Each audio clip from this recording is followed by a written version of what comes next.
Hello વિદ્યાર્થીઓ, welcome to Aryan classes. Aryan ક્લાસીસમાં તમારા બધાનું હાર્દિક સ્વાગત કરું છું.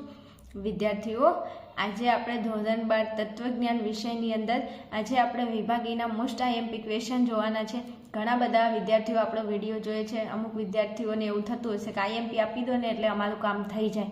કંઈ વાંધો નહીં, આજે તમને વિભાગ ઈના આઈએમપી ક્વેશ્ચન આપું છું. આટલા કરી લેશો એટલે 20 માંથી 20 માર્ક્સ તો પાક્કા. વિદ્યાર્થીઓ, તત્વજ્ઞાન એક એવો વિષય છે ને, તમે 100 માંથી 100 માર્ક્સ પણ લાવી શકો. અને ઘણા બધા વિદ્યાર્થીઓ મારી જોડે ભણેલા છે ને એ લોકોએ એમને પણ 100 માંથી 99, 100 માંથી 100 માર્ક્સ આવેલા છે. તો તમે પણ જો મારી ઉપર વિશ્વાસ રાખશો તો તમારા પણ 100 માંથી 100 માર્ક્સ આવશે. પણ એના માટે હું જેટલા વિડીયો અપલોડ કરું, હું તમને જે કહું વિડીયોમાં કે આટલું કામ તમારે કરવાનું, તો ડેફિનેટલી તમે એટલું કામ કરો તો 100% તમારા 100 માંથી 99 માર્ક્સ ક્યાંય નથી ગયા. પણ આમ કેવું હોય કે આપણે છે ને તૈયારી કરતા જોર આવે, પણ વ્યવસ્થિત તમે જો તૈયારી કરો. કોઈ હોશિયાર વિદ્યાર્થી, અમુક જો વિદ્યાર્થીઓની બે કેટેગરી હોય. અમુક વિદ્યાર્થી એવું કહેતા કે તત્વજ્ઞાનમાં પાસ કરાવી દો ને એટલે પતી જાય. તો પાસ થવાવાળા વિદ્યાર્થી પાસ થવાની મહેનત કરે, પણ જેને સારું એવું રિઝલ્ટ લાવવું છે ને એ વિદ્યાર્થીઓ દરેક ટોપિકની તૈયારી કરતા હોય. તો એવા વિદ્યાર્થીઓને મારે જણાવવાનું ખાસ વિદ્યાર્થીઓ કે હું તમને વિડીયોમાં જેટલું આપું છું કે આટલું કરવાનું છે, તો બસ પછી એ કરી લેવાનું શાંતિથી, તો 100% તમારા માર્ક્સ આવશે જ. ઓકે, હવે વિભાગ ઈની અંદર જો માર્ચ આ બોર્ડની તમારી જે એક્ઝામ આવશે 2024ની, તો અહીંયા તમને ખબર છે કે તમારી જે પેપર છે, પેપરની પેટર્ન ચેન્જ થઈ ગઈ, બધાને ખબર જ છે. તો હવે તમારે સારું છે કે વિભાગ ઈમાં તમારે કેટલા પ્રશ્નો લખવાના, તો કે 4 જ પ્રશ્નો લખવાના. વિભાગ ઈમાં તમારે કેટલા પ્રશ્નો લખવાના? 6 પ્રશ્નો આપેલા હશે. જો અહીંયા તમને સમજાવું વિદ્યાર્થીઓ. હા, ચલો જુઓ, અહીંયા તમને કેટલા 6 ક્વેશ્ચન આપેલા હશે ને એમાંથી તમારે કેટલે લખવાના છે? તમારે 4 જ લખવાના છે. હવે વિભાગ ઈમાં ધોરણ 12 તત્વજ્ઞાન વિષયમાં વિભાગ ઈમાં કેટલા પ્રશ્નો પૂછાય અને કયા કયા ચેપ્ટરમાંથી પૂછાય એ પહેલાં તમને ખબર હોવી જોઈએ. જ્યારે પણ વિદ્યાર્થીઓ તમે તૈયારી કરતા હોય એટલે એમનેમ માથું નીચું રાખીને આડેધડ તૈયારી ન કરવી. પહેલાં બ્લુ પ્રિન્ટ પ્રમાણે જોઈ લેવું કયા ચેપ્ટરમાંથી કેટલા માર્ક્સના પ્રશ્નો પૂછાય, કયા વિભાગમાં પૂછાય, એ રીતે તમારે તૈયારી કરવાની. અને તત્વજ્ઞાનમાં તો કોઈ ટેન્શન જ નથી વિદ્યાર્થીઓ, ખાલી બસ તૈયારી કરવા લાગી જાઓ ને તો વાત જ જવા દો, તમારી મહેનત રંગ લાવે છે. હવે જો આપણી જોડે કેટલા ચેપ્ટર છે, તો કે ચેપ્ટર છે 4. Chapter 1, chapter 2, chapter 6, chapter 9. આટલા ચેપ્ટરમાંથી વિભાગ ઈમાં તમને પ્રશ્નો જોવા મળશે વિદ્યાર્થીઓ. શું કહ્યું મેં? ચેપ્ટર 1, 2, 6 અને 9 આમાંથી તમને વિભાગ ઈમાં પ્રશ્નો જોવા મળશે. એમાં ચેપ્ટર 1માંથી 2 પ્રશ્નો પૂછાય, ચેપ્ટર 2માંથી 1 પ્રશ્ન, ચેપ્ટર 6માંથી 1 પ્રશ્ન અને ચેપ્ટર 9માંથી 2 પ્રશ્ન. હવે પૂછાય કેટલા? 6. પૂછાય કેટલા? 6. તમારે લખવાના કેટલા? 4 જ. તો જો પહેલા ચેપ્ટરમાંથી 2 પ્રશ્ન પૂછાય, આ 2 પ્રશ્નો તૈયાર કરી નાખો. 9મા ચેપ્ટરમાંથી 2 પ્રશ્નો પૂછાય, એ તૈયાર કરી નાખો, તો 4 પ્રશ્નો થઈ ગયા. તો માથાકૂટ કઈ વાતની છે એમ કહો મને. અને બીજા ચેપ્ટરમાંથી 5 પ્રશ્નો છે ખાલી. આ 5 પ્રશ્નોમાંથી 2 પ્રશ્નો તો 100% આવવાના. તો 5 પ્રશ્નો કરી નાખો તો કોઈ ટેન્શન. 2 તમારા પ્રશ્નો અહીંયા થઈ ગયા અને અહીંયા પણ 2 પ્રશ્નો થઈ ગયા. તો 2 અને 2 4, બસ 4 પ્રશ્નો તમારે વિભાગીમાં લખવાના છે. અને 4 પ્રશ્નોને તમને 20 માર્ક્સ રોકડા મળી જાય. મળે કે ન મળે? મળે. હવે બીજું સમજાવું. જો તમે ચેપ્ટર 1 આખું તૈયાર કરી નાખ્યું, 5 પ્રશ્નો, એ 5 પ્રશ્નોમાંથી તમને 2 પ્રશ્નો મળી જશે.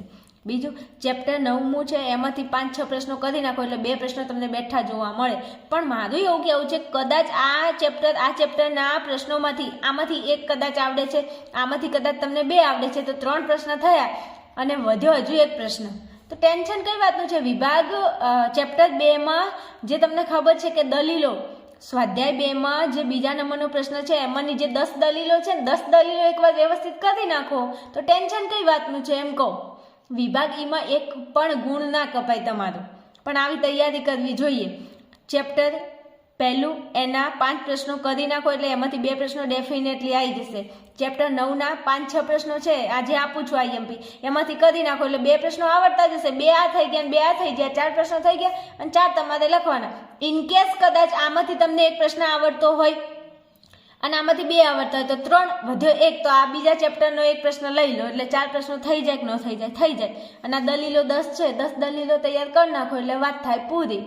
ઓકે, ચલો જુઓ, હવે હું તમને આઈએમપી આપું છું, દરેક ચેપ્ટર વાઇઝ તમને આઈએમપી આપું છું. અને જેટલા પણ આઈએમપી આપું ને એને તૈયાર કરી નાખજો. પરીક્ષાની અંદર બેઠા હશે ને પેપર હાથમાં આવશે ને એટલે આમ મજા થઈ જશે. કેમ? બેઠા પ્રશ્નો તમને જોવા મળશે. ઓકે, ચલો હવે જોઈએ આપણે આગળ કે ચેપ્ટર 1માંથી કયા પ્રશ્નો તમારે તૈયાર કરવાના છે. અહીંયા જુઓ, ધ્યાન આપો. ચલો, ચેપ્ટર 1. ચેપ્ટરનું નામ શું છે? વિધાનના રૂપો અને તેના પ્રકારો. ઓકે, તો ચેપ્ટર 1માંથી 2 પ્રશ્નો આવશે. તો એ 2 પ્રશ્નો કયા હશે? તો હું તમને એમ કહું છું કે તમને 5 કારકો વિશે ખબર હશે. શું? 5 કારકો કયા કયા છે? તો એક તો સમુચ્ચય, વિકલ્પન, શરતી, દ્વિશરતી અને નિષેધ. બસ આ 5 કારકનું તમારે સત્યતા કોષ્ટક, આ 5 કારકનું તમારે શું તૈયાર કરવાનું છે? કોષ્ટક, સત્યતા કોષ્ટક, અને એનું શું તૈયાર કરવાનું છે? એનું લક્ષણ. બસ આટલું 5 કારકનું તૈયાર કરી નાખો એટલે તમારા અહીંયા 10 માર્ક્સ તમારા અહીંયા થઈ જાય. કેમ 10 માર્ક્સ? તો આ ચેપ્ટર 1માંથી 2 પ્રશ્નો પૂછ્યા છે ને 5 માર્ક્સમાં, તો અહીંયા 10 માર્ક્સ તો તમારા અહીંથી તૈયારી થઈ ગઈ ચેપ્ટર 1માંથી. અને એમાં કેટલા પ્રશ્નો? બસ 5 પ્રશ્નો તૈયાર કરો. 5 પ્રશ્નોમાંથી 2 પ્રશ્નો તો આવશે ને આવશે. એટલે જો અહીંયા કહ્યું છે કે સમુચ્ચયનું તાર્કિક સ્વરૂપ સત્યતા કોષ્ટકની મદદથી સ્પષ્ટ કરો અને સમુચ્ચયનું લક્ષણ આપો. હવે વિદ્યાર્થીઓ અહીંયા સમુચ્ચયની જગ્યાએ તમને વિકલ્પન કે વિકલ્પનનું તાર્કિક સ્વરૂપ સત્યતા કોષ્ટકની મદદથી સમજાવો અને તેનું વિકલ્પનનું લક્ષણ આપો. અથવા અહીંયા નિષેધ આપી દે, અથવા અહીંયા શરતી આપે, અથવા અહીંયા દ્વિશરતી આપે. એટલે મેં હાલ તમને કહ્યું કે 5 કારકના તમે શું તૈયાર કરો? સત્યતા કોષ્ટક અને એનું લક્ષણ. આખો પ્રશ્ન તમારે પહેલું ચેપ્ટર ખોલશો ને એટલે 5 કારકોના સત્યતા કોષ્ટક અને એનું લક્ષણ આપેલું હશે. જો તમને આ પ્રશ્નમાં તકલીફ પડતી હોય, આ પ્રશ્ન યાદ ના રહેતો હોય ને, જો એક સમજાવું, ખાલી તમે આ એક સમુચ્ચયનું તૈયાર કરો ને તો બીજા 4 બીજા કારકો તો એમનેમ આવડી જાય. કેમ કે બધામાં સેમ ટુ સેમ જ છે લખવાનું. ખાલી જે જગ્યાએ જો કારક બદલાય એમ એનો સત્યતા મૂલ્યનો નિયમ બદલાય. બાકી લખાણમાં એટલો બધો ફેર પડતો નથી. લખાણમાં ખાલી તમારે કારક બદલવાનું અને એનો સત્યતા મૂલ્યનો નિયમ બદલવાનો, બસ. બીજું તમારે લખાણમાં કંઈ બદલવાનું નથી. જો તમને આમાં તકલીફ પડતી હોય તો તમે મને અવશ્ય કોમેન્ટની અંદર જણાવી શકો છો કે આ પ્રશ્ન અમારે કેવી રીતે તૈયાર કરો, અમને આવડતો નથી. તો હું તમને સમજાવીશ. એના માટે અલગથી વિડીયો પણ બનાવીશ કે તમારે આ પ્રશ્ન કેવી રીતે યાદ રાખો. 5 કારકના સત્યતા કોષ્ટક, ખાલી એક કારકનું સત્યતા કોષ્ટક અને એનું લક્ષણ આવડે ને એટલે બાકીના 4 આવડી જાય. વિથ ગેરંટી અને દાવા સાથે હું તમને કહું કે આવડી જ જાય વિદ્યાર્થીઓ. એકવાર ખાલી બસ 5-10 મિનિટ આપીને તૈયારી કરી નાખો ને 1 કલાક આપીને તૈયારી કરી નાખો તો બીજા દિવસે એનું રિવિઝન કરતાં 2-3 મિનિટમાં પતી જાય બધું. ખબર પડી? તો કે પડી. આવી રીતે તૈયારી કરો તો કંઈક મજા આવે ભણવાની. હવે આ પતી ગયું. આ 5 કારકના તમે શું કરશો? સત્યતા કોષ્ટક અને એનું લક્ષણ તૈયાર કરી દેજો. બીજું માટે તમને કહેવું છે કે વિદ્યાર્થીઓ તમે વિડીયો જોઈને જતા રહો છો, કંઈ વાંધો નહીં, પણ તમને કોઈ ક્વેરી હોય, તત્વજ્ઞાનમાં તમને કંઈ પૂછવું હોય, તમને એવું લાગતું હોય કે અમને કંઈ ખબર પડતી નથી, કંઈ પ્રોબ્લેમ છે, અથવા તો તત્વજ્ઞાનમાં તમારે તૈયારી કેવી રીતે કરવી, શું તકલીફ છે, કયો ટોપિકની તમારે જરૂર છે, કયા વિડીયો તમારે જોવે છે, તો તમે કોમેન્ટની અંદર મને અવશ્ય જણાવી શકો છો. હું દરેક વિદ્યાર્થીના રિપ્લાય આપું છું. જે વિદ્યાર્થી કોમેન્ટ કરે છે એમને રિપ્લાય પણ આપું છું. અને હા, તમને લોકોને તકલીફ હોય તો તમે અવશ્ય કોમેન્ટની અંદર જણાવી શકો છો. તમારે જે પણ વિડીયોની જરૂર હોય તમે મને જરૂરથી કોમેન્ટની અંદર જણાવજો. વિડીયો જોઈને જતું ના રહેવાનું. સારું લાગે ને તો જરા લાઈક પણ કરી દેવાનું. અને હા, સુપરનું ઠીંગો પણ તમે મૂકી શકો. ઓકે, આટલું તો થાય ને તમારાથી. બીજી કોમેન્ટ ના કરો તો કંઈ વાંધો નહીં, એટલું તો આવડે. અને આપણા આર્ટ્સના વિદ્યાર્થીઓને એટલું આવડે કે ન આવડે? આવડે. ચલો હવે ચેપ્ટર 2માં જઈએ. તો ચેપ્ટર 2નું નામ શું છે? દલીલનું રૂપ અને પ્રામાણ્ય. શું છે? દલીલનું રૂપ અને પ્રામાણ્ય. હવે જો અહીંયા આ દલીલનું રૂપ અને પ્રામાણ્યની અંદર સ્વાધ્યાય 2નો પ્રશ્ન નંબર 2 તમે જોજો. ચોપડી તમારી જોડે હોય ને, બુક તમારી, તો ખોલજો અને એમાં જોજો આપણે સ્વાધ્યાય 2નો પ્રશ્ન નંબર જે 2 છે ને એમાં શું કીધું છે? તો કે દલીલની શું કરવાની? તમારે પ્રાતિક રજૂઆત કરવાની.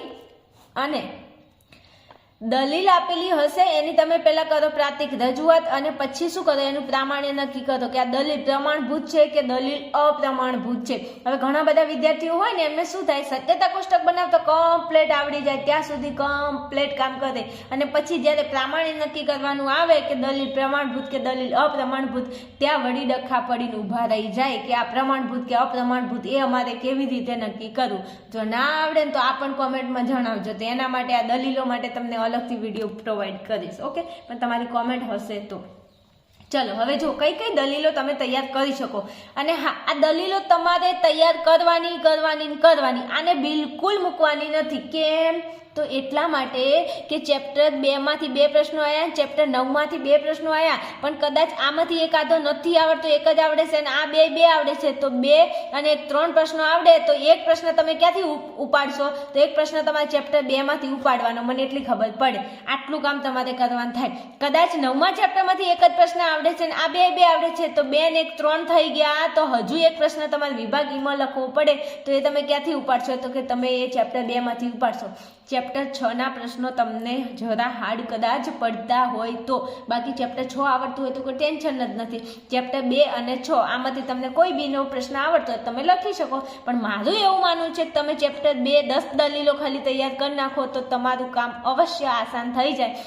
જો કદાચ અહીંયા 2 પ્રશ્નોમાંથી પ્લસ માઇનસ રહે, કદાચ કોઈ પ્રશ્ન ના આવડતો હોય તો ત્યારે જ તમારું આ હથિયાર અપનાવવાનું ચેપ્ટર 2નું. અને ચેપ્ટર 2માંથી 10 દલીલો તૈયાર કરી નાખો. અહીંયા તમને આઈએમપી દલીલો તો આપું છું, એના સિવાય બીજી 4 વધે ને 10 કરી નાખો. શું તકલીફ છે વિદ્યાર્થીઓ? બધાની રીત સેમ ટુ સેમ છે. શું કરવાનું છે? કંઈ કરવાનું નથી. ચલો જો હવે અહીંયા તો પહેલી દલીલ અહીંયા તમને આપી છે આઈએમપીમાં કે જો હિરજી હસે છે તો રૂડકીની રીસ ચડે છે. શું કરવા રીસ ચડે છે? ભાઈ હસે એનું મોઢું છે તો ન હશે, હા તો તમે નથી હસતા. પછી રૂડકીને રીસ ચડતી નથી તેથી હિરજી હસે છે. આ આઈએમપી દલીલ છે અને સોલ્વ કરી નાખજો. જો તમને દલીલનું પ્રામાણ્ય અને તેનું સત્યતા કોષ્ટક તમને ના ફાવતું હોય, ના આવડતું હોય તો તમે અવશ્ય કોમેન્ટની અંદર જણાવજો. તો હું દલીલ માટે પણ તમારી માટે વિડીયો બનાવી દઈશ, પણ તમે જરા કોમેન્ટની અંદર જણાવતા રહેજો અને હું તમારા માટે બહુ જ મહેનત કરું છું. તો તમારી જવાબદારી બની સમજીને તમે મને વિડીયોને લાઈક બી કરી શકો અને ચેનલને સબસ્ક્રાઈબ પણ કરી શકો અને તમારા બીજા મિત્રો સાથે પણ આપણી ચેનલને તમે શેર અવશ્ય કરી શકો. આટલું કામ તમે કદાચ કરી શકો મારી માટે. હું તમારા માટે આટલી મહેનત કરું છું. તો ચલો પછી જો આ પર્વત ધૂમ્ર સ્થાન છે તો આ પર્વત અગ્નિસ્થાન છે. આ પર્વત અગ્નિસ્થાન નથી, તેથી આ પર્વત ધૂમ્ર સ્થાન નથી. આ પણ આઈએમપી દલીલ છે. અહીંયા 6 દલીલ આપું છું, એ કરી નાખજો. જો વૃક્ષો વધુ વાવો છો તો વાતાવરણમાં પ્રદૂષણ ઘટે છે અને વાતાવરણ આહલાદદાયક બને છે. ને વૃક્ષો વધુ વાવો છો તેથી વાતાવરણમાં પ્રદૂષણ ઘટે છે અને વાતાવરણ આહલાદદાયક બને છે. આહલાદદાયક. ઓકે, દલીલ વ્યવસ્થિત છે, મજા આવે દલીલો છે બધી. ચલો પછી જુઓ ચોથા નંબરની દલીલ. જો ભારતમાં હરિયાળી ક્રાંતિ આવે છે તો દેશ સમૃદ્ધ બને છે અને દેશ સમૃદ્ધ બને છે તેથી ભારતમાં હરિયાળી ક્રાંતિ આવે છે. ચલો પછી જુઓ 5મી દલીલ. ઓકે, જો કાં તો આ દલીલ પ્રમાણભૂત છે અથવા આ દલીલ અપ્રમાણભૂત છે. આ દલીલ અપ્રમાણભૂત નથી તેથી આ દલીલ પ્રમાણભૂત છે. જો કેટલી વ્યવસ્થિત દલીલ આપેલી છે, દલીલ ઉપર જ દલીલ આપેલી છે. જો વાહનોનો વપરાશ વધે છે તો ગીચતા વધે છે અને ઘોંઘાટ પણ વધે છે. વાહનોનો વપરાશ વધે છે તેથી ગીચતા વધે છે અને ઘોંઘાટ પણ વધે છે. ઓકે, આ 6 દલીલ તમે શું કરશો? એકવાર વ્યવસ્થિત તૈયાર કરી નાખજો. તમારી બુકની અંદર આપેલી છે, એકવાર શું કરી નાખજો, એને સ્ટાર મારી અને તૈયાર કરી નાખજો. ઓકે, ચલો પછી જો આપણે ચેપ્ટર 6ના આઈએમપી ક્વેશ્ચન જોઈ લઈએ. ચલો આપણું ચેપ્ટર 6 જેનું નામ છે ભારતીય તર્કશાસ્ત્રમાં અનુમાન. હવે આ ચેપ્ટરમાંથી તમને 1 માર્ક્સનો પ્રશ્ન પૂછાય. કેટલા માર્ક્સનો? 1 માર્ક્સનો પ્રશ્ન પૂછાય. હવે મને ખબર છે કે આ તમને હાર્ડ પડતું હશે કદાચ, એટલા માટે હું તમને કહું છું કે તમારે ચેપ્ટર 1 અને ચેપ્ટર 9 અને ચેપ્ટર 2 વ્યવસ્થિત તૈયાર કરી નાખો તો તમારે આ ચેપ્ટર તૈયાર કરવાનું થાય નહીં. પણ ઇન કેસ કદાચ એવું બની શકે કે તમને ચેપ્ટર 1 અને ચેપ્ટર 9માંથી પ્રશ્નો આપ્યા છે અને કદાચ એમાં તમને નથી આવડતું તો આ ચેપ્ટરની તમારી તૈયારી હોય તો તમે ત્યારે આ ચેપ્ટરને હથિયાર તરીકે અપનાવી શકો. બાકી આમાં તમને તકલીફ પડતી હોય તો આ તમે તૈયાર ના કરો અને તમે એવોઇડ કરશો, સાઈડમાં કરશો તો પણ ચાલશે. પણ જે વિદ્યાર્થીને આ ચેપ્ટર આવડતું હોય એ બિલકુલ સાઈડ ના કરતા. જે વિદ્યાર્થીઓ પાસ થવાની આશા ઉમેદ લઈને ચેનલમાં વિડીયો જોઈ રહ્યા છે એમને હું કહું છું કે તમે ચેપ્ટર 1 અને ચેપ્ટર 2 અને ચેપ્ટર 9 આટલું તૈયાર કરી નાખો, તમારું કામ થઈ જશે. પણ ઇનકેસ કોઈ વિદ્યાર્થી હોશિયાર છે જેને 99-100 માર્ક્સ લાવવાના છે તો એમને હું કહું છું કે તમે તમારું આ હથિયાર તૈયાર રાખજો અને તમારે તો કોઈ ટેન્શન જ નહીં હોય ને, કારણ કે તમને જો ચેપ્ટર 2 આવડે, ચેપ્ટર 1 આવડે, 9 આવડે તો આની ઉપર જવાની શું જરૂર. પણ ઇનકેસ જવું પડે તો આપણે ચેપ્ટર આવડતું હોવું જોઈએ. ચલો જુઓ હવે ચેપ્ટર 6માંથી પહેલો પ્રશ્ન. તો સ્વાર્થાનુમાન અને પદાર્થાનુમાનની સમજૂતી આપો. આ પ્રશ્ન આઈએમપી છે. પછી પંચાવયી અનુમાનમાં ઉદાહરણ સહિત વ્યાપ્તિ અને સાધ્ય વિધાનની તુલના કરો. આ પણ પ્રશ્ન પૂછાય. પછી જો ત્રીજો પ્રશ્ન, પંચાવયી અનુમાનમાં ઉપનય અને નિરૂપાધિક સંવિધાનના પક્ષ વિધાનની તુલના કરો. હવે વિદ્યાર્થીઓ અહીંયા ઉપનય અને પક્ષ વિધાનની શું કરવાનું કહ્યું છે? તુલના કરવાનું કહ્યું છે. પછી અનુમાનની વ્યાખ્યા આપી અનુમાન વડે મળતા જ્ઞાનનું સ્વરૂપ સમજાવો. આઈએમપી ક્વેશ્ચન છે, તૈયાર કરી લેજો. ઓકે, ચલો પછી જો વ્યાપ્તિના પ્રકારો આકૃતિ દોરીને સમજાવો. વ્યાપ્તિ કઈ કઈ વ્યાપ્તિઓ છે? સમવ્યાપ્તિ, અસમવ્યાપ્તિ, જેને વિષમ વ્યાપ્તિ પણ કહેવાય. આ બંને વ્યાપ્તિની આકૃતિ દોરીને સમજાવો. આ પણ પ્રશ્ન પૂછી લે. અને પછી છેલ્લે જો તો કે પંચાવયી અનુમાનના પ્રત્યેક વિધાનની અગત્યતા સમજાવો. આ પણ મોસ્ટ આઈએમપી ક્વેશ્ચન છે પરીક્ષાની અંદર. જો ચેપ્ટર 6 માંથી તમે પ્રશ્ન લખવાના હોવ તો. ઓકે, તો આ પ્રશ્નને મૂકતા નહીં. આ જે પણ પ્રશ્નો આપે એ આઈએમપી ક્વેશ્ચન છે. જો તમારે ચેપ્ટર 6 ના પ્રશ્નો લખવાના હોય તૈયાર કરી જ લેજો. આ આઈએમપી છે. ઓકે, ચલો પછી આગળ જોઈએ ચેપ્ટર 9. જો ચેપ્ટર 9 ની અંદર તમને 6 ક્વેશ્ચન આપું છું, પણ હું તમને સમજાવું છું. જો અહીંયા ચેપ્ટર 9 જગતના વિદ્યમાન ધર્મો. તો આ જગતના વિદ્યમાન ધર્મોમાં તમને પહેલો પ્રશ્ન પૂછાય. આ પ્રશ્ન પરીક્ષામાં હશે જ તે. જો તો કે જગતના વિદ્યમાન ધર્મો કેટલા ધર્મો? 11 ધર્મો. ભાઈ 11 ધર્મો તૈયાર કરી નાખજો. તમને જો ધર્મ તો પૂછશે, પણ ધર્મોની સાથે તમને એમ પૂછે કે સ્થાપકોના નામ લખો, અથવા ધર્મની સાથે તમને એમ કહે કે એના ધર્મ ગ્રંથના નામ લખો, અથવા તો તમને એમ કહે કે એના ઉદ્ભવ સ્થાનના નામ લખો. તો આ એક પ્રશ્ન તમને 5 માર્ક્સમાં પૂછાય વિદ્યાર્થીઓ. ખબર પડી કે ન પડી?